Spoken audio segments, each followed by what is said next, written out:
El hombre del que hablaremos hoy, a pesar de tantos años, hoy en día es mencionado en el mundo del pugilismo. Sugar Ray Robinson ha sido mencionado por muchos como el más grande del boxeo de todos los tiempos, y hasta él dijo que aprendía e imitaba los movimientos del cubano que hoy nos convoca. Después de tantas décadas de haber peleado, hasta Mike Tyson lo menciona hoy en día, refiriéndose a su gran velocidad. Era un artista en el ring, tenía una extraordinaria velocidad y habilidades fantásticas. A pesar de que tenía el brazo izquierdo más corto que el derecho, eso no le impidió en convertirse en el peleador cubano más importante de todos los tiempos y uno de los pugilistas más importantes de la historia. Hoy la historia de Kid Chocolate. Kid Chocolate nació el 6 de enero de 1910, bajo el nombre de Eligio Sardiñas Montalvo. Había nacido en la calle Santa Catalina, en el barrio popular del Cerro, en La Habana, Cuba, hijo de un padre albañil que vivían en medio de la extrema pobreza. Desde muy pequeño aprendió a vender periódicos. Un poco más tarde, en la adolescencia, empezó a pelear. Para poder ver dinero tenía que hacer una pelea. Después de la pelea el premio era 15 periódicos, los cuales tenía que vender para poder tener dinero en sus manos.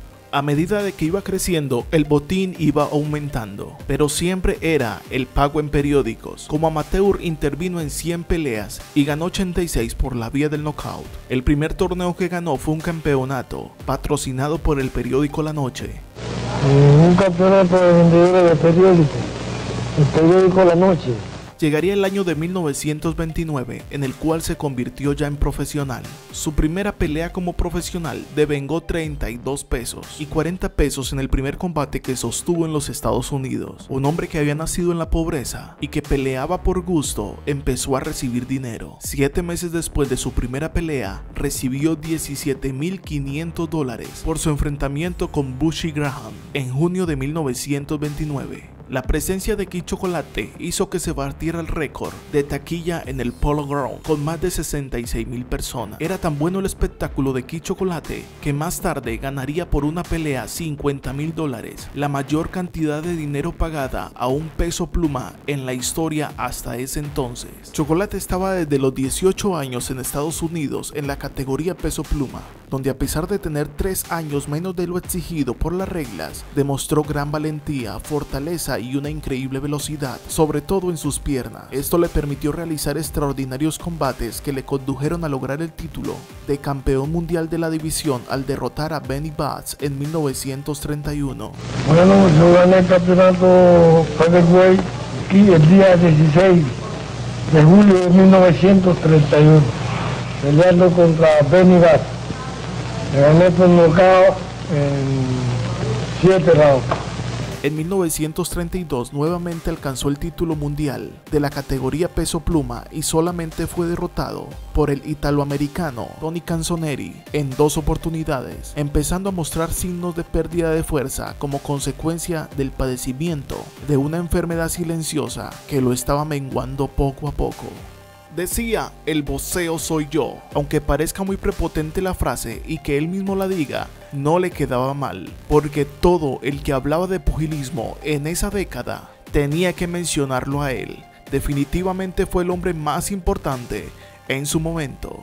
Kid Chocolate no solamente se había convertido en un gran peleador, sino que era muy carismático. En Cuba todo mundo se moría por verlo pelear. En 10 apariciones en el Madison Square Garden llevó más de $1 millón a las taquillas, sin lugar a dudas el cubano más taquillero. En aquel tiempo las personas eran mediáticas, pero si demostraban que tenían verdadero talento. Aquello del marketing y de vender la imagen no era tanto como ahora. Si eras bueno, eras sobresaliente en todos los aspectos. Si te conocían, era porque eras un gran deportista. Así que Kid Chocolate empezó a figurar en todo el mundo. Era un negro andando con blancos. Aquel hombre afrodescendiente vestía pulcramente. De ser un chico que vendía periódicos pasó a ser un gran pugilista y después a modelo. En varias ocasiones posó para las cámaras mostrando diseños de moda propios para la época. Es más, hasta en una gira por Europa le tomaron una foto desnudo. Aquella fotografía tuvo gran éxito en Francia y en medio de las francesas también. Allí se iban sumando ingredientes con el cual más tarde se prepararía un un cóctel peligroso. Es más, en 13 peleas que hizo, ganó cerca de $250,000. En la década de los años 30, esto era una locura.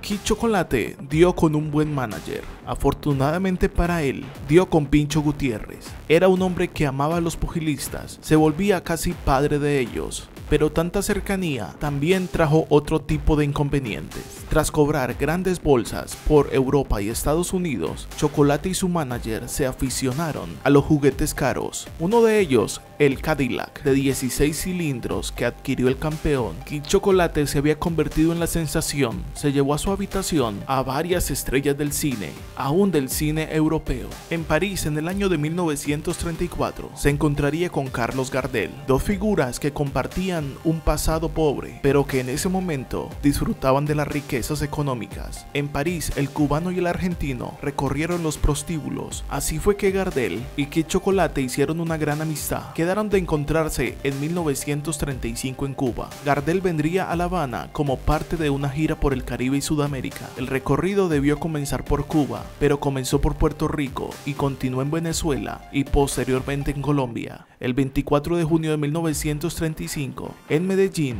Gardel perdió la vida en un accidente en avión y el cantante no pudo asistir a la cita con Kid Chocolate. Vuelvo y lo digo, Kid Chocolate no era solo rumbas y francachela, es que el hombre tenía talento, era muy rápido y además de ser rápido, no era solamente que te tocaba, era que te tumbaba.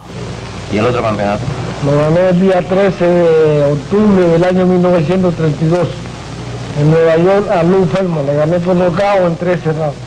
Este cóctel de dinero, fiestas y mujeres sería bebido por el peleador más importante de la historia de Cuba. El resultado de aquel cóctel, sífilis. El cubano fue diagnosticado con sífilis y sin embargo siguió peleando. Era la década de 1930 y la penicilina había sido creada en 1928, pero aún no sabían que este era el único y sencillo tratamiento de la sífilis. El tratamiento para la sífilis en ese momento era arsénico. Aquel tratamiento dejaba devastada a la persona. Ya con la enfermedad y a pesar de su deterioro, en 1934 combatió en 50 oportunidades, de las cuales salió victorioso en 47 de ellas. Kid Chocolate padecería esta enfermedad que lo llevó a retirarse prematuramente del pugilismo, pues solamente peleó desde 1929 hasta 1939, completando una cantidad de 136 victorias, 51 por la vía del knockout y perdió 10 peleas.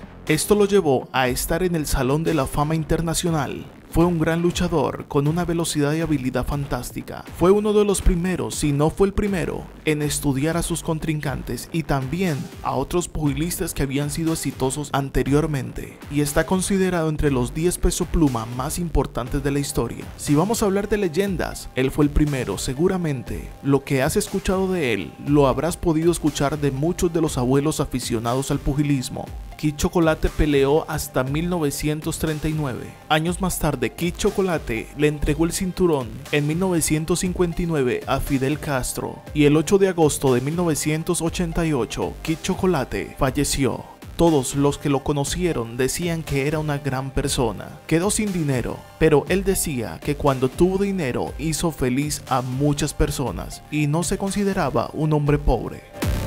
Un día alguien le dijo: campeón, si hubiera ahorrado algo, hoy no estaría en la miseria, como que si le hubieran dado un golpe en el hígado. Kid Chocolate dijo: ¿y de dónde sacas tú que yo estoy en la miseria? Y agregó: apréndete bien esto, y que no se te olvide nunca. Muchos de los que se llaman ricos hicieron su fortuna a costa del dolor y del llanto ajeno. Yo, que no amasé fortunas con el sufrimiento de nadie, sigo con mi esfuerzo y mi sudor. Me sentí dichoso proporcionándole felicidad a los demás. Ahí tienes la diferencia entre un rico pobre y un pobre rico.